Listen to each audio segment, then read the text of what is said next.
Bocah berusia 9 tahun yang ditemukan meninggal di rumahnya dalam kondisi penuh luka dimakamkan di tempat pemakaman umum Kecamatan Citangkil, Kota Cilegon, Banten. Pemakaman dilakukan setelah polisi selesai melakukan otopsi untuk mencari penyebab kematian anak itu. Menurut Muhammad Najib Hamas, Wakil Bupati Serang, ayah dari korban tersebut merupakan seorang politisi. Pihak keluarga sepenuhnya menyerahkan penyelidikan kepada kepolisian untuk mengusut tuntas kasus yang diduga mengarah pada kasus pembunuhan. Terkait dengan kejadian ini kita percayakan kepada teman-teman dari polisi. Tapi dari sendiri siapa pengawal ya Pak ya? Bisa Kita menyerahkan ke pihak kepolisian supaya tidak ada intervensi apapun. Nanti kita doakan semoga semuanya lancar, pelakunya ditemukan dan diberi hukuman sesuai dengan ketentuan undang-undang. Dari hasil penyelidikan sementara, barang-barang milik korban maupun orang tuanya tidak ada yang hilang. Namun polisi masih akan terus mendalami dan belum bisa mengungkapkan motif di balik kasus dugaan pembunuhan tersebut. Tim Reskrim Polres Cilegon masih melakukan serangkaian penyelidikan dengan memeriksa 8 saksi dari pihak keluarga maupun pihak luar. Dugaan sementara untuk kasus ini itu dugaan pembunuhan.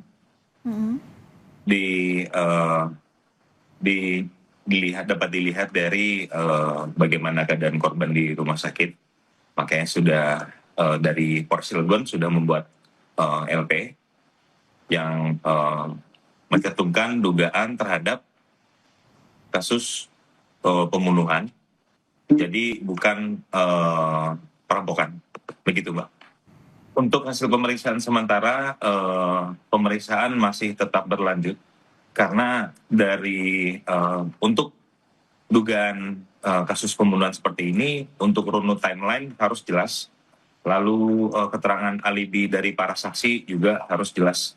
Makanya butuh waktu cukup lama sampai sekarang, ke-8 saksi pun masih dalam tahap pemeriksaan. Pembunuhan bocah berusia 9 tahun yang juga anak dari politisi PKS ini masih terus diselidiki oleh polisi. Terkait motif dan terduga pelakunya, lantas apakah dugaan pembunuhan ini ada kaitannya dengan orang tua korban? Kita akan membahasnya dengan Komjen Purnawirawan Susno 2J Kabaris-Krim Polri tahun 2008 hingga 2009. Selamat petang Pak Susno. Selamat petang Mbak Ilona, selamat petang para pemirsa sekalian. Ya, Pak Susno, dari kasus ini polisi mengatakan tidak ada unsur perampokan. Nah, kalau mengarah pada kasus pembunuhan, dari analisis Pak Susno, apa yang membuat bocah berusia 9 tahun ini jadi korban? Baik, pertama kita ucapkan turut berduka cita kepada keluarga atas meninggalnya sang anak ya. Yang kedua tentang peristiwa ini. Peristiwa ini saya sudah sependapat dengan pihak Polres, ini 95% lah sudah pasti pembunuhan gitu ya. Mengapa? Barang-barang di tempat rumah korban tidak ada yang hilang. Nah, untuk sekarang adalah analisa berikut adalah apa motifnya gitu. Nah, motifnya mungkin belum bisa diketahui, tetapi kita sudah bisa membuat dengan keterangan-keterangan saksi untuk mengungkap siapa pelakunya gitu. Dengan ketahuan siapa pelakunya, maka motivasi pembunuhan akan terungkap ya. Walaupun ini perbuatan kriminal ini kecil sekali terkait dengan peristiwa untuk pencurian gitu. Nah, tinggal nanti mengapa anak-anak di bawah umur dibunuh gitu ya. Nah, ini apakah motifnya motif politik? Kalau motif politik ya pasti bukan kepada yang bersangkutan, pasti orang tua. Atau motif balas dendam, atau motif apalah. Nah, itu nomor 2 kita kesampingkan dulu, tapi yang penting kita mencari pelaku. Pelaku bisa diungkap dengan alat-alat bukti yang ada. Apa alat bukti yang ada? Alat bukti yang terdapat pada tubuh korban, yaitu berupa keterangan ahli nantinya, dengan cara memintakan visum luar dan visum dalam. Dari visum luar itu kan sudah terungkap bahwa banyak bekas-bekas itu penganiayaan, ada luka dan sebagainya. Nah, ini berarti jelas ada orang lain yang terlibat gitu. Nah, kemudian ada CCTV di lokasi gitu. Nah, Di samping ada CCTV di lokasi, kemudian nanti dari pihak orang tua dan sebagainya, adakah keterangan-keterangan yang didapat yang mengarah kepada siapa pelaku atau apa motivasi perbuatan ini? Dan juga dari saksi-saksi tetangga itu merupakan keterangan yang bagus ya.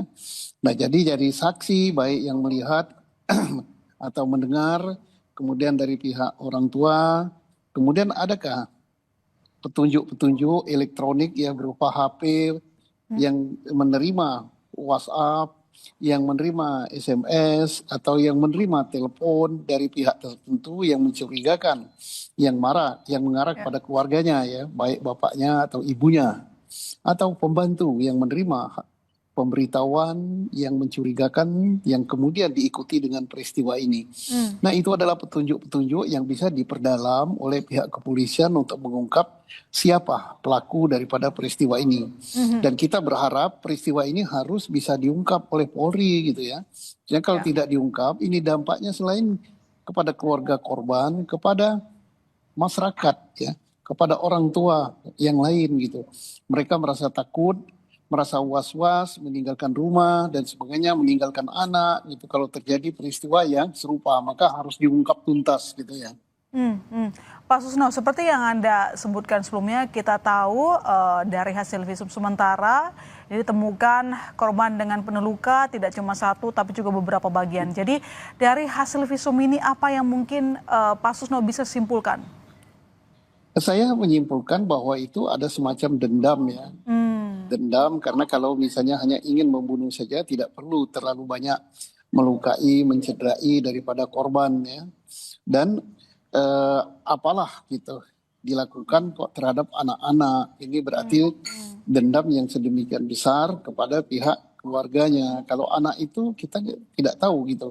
Namun patut juga diungkap tentang pribadi, tentang daripada si anak itu, kepada siapa dia berteman, kepada siapa dia berhubungan gitu.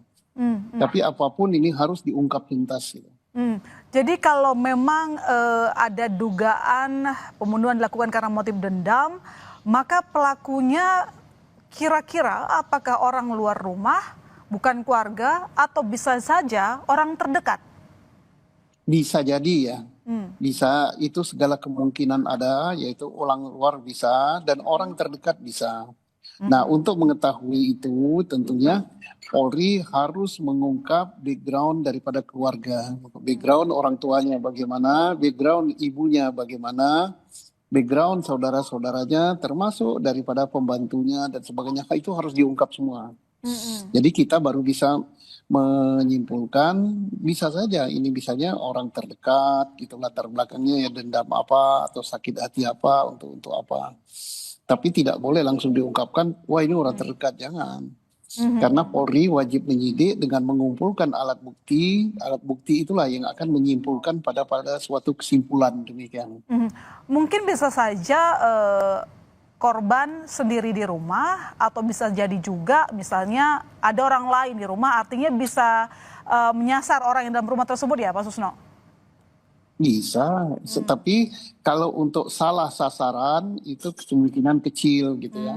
Karena kalau salah sasaran, karena orang yang niatnya ingin mencederai atau ingin membunuh, dia harus paham betul siapa sasaran itu gitu. Nah, paham dari wajah, nama, identitas. Jadi kalau untuk salah sasaran kemungkinan kecil gitu. Saya yakin bahwa sasarannya memang keluarga ini gitu, si anak ini yang harus dicederai. Nah, tetapi mengapa dicederai? Mungkin ada sesuatu masalah dengan keluarganya gitu.